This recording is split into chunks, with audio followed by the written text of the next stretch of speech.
how to block ads on your browser. So hello guys, in this video I'll be showing you how you can easily block the ads on your browser. So without any further ado, let's get started. First, simply head over to your settings option. If you are using Edge, you just need to click on the three dot icon over there and simply come over to settings option here, and from here you'll see the option called privacy and search. Once you click on it, you will need to enable it if you haven't already, and this what it does is it blocks a majority of trackers or sites which contain faulty ads from your browser.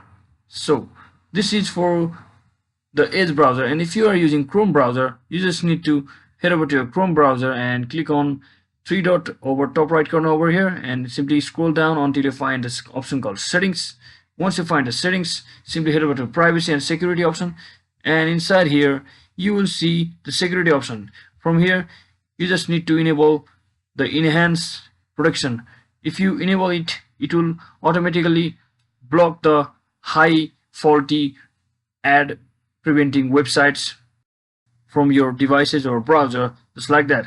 So hope this video was helpful. Don't forget to like and subscribe to the channel. See you in the next one.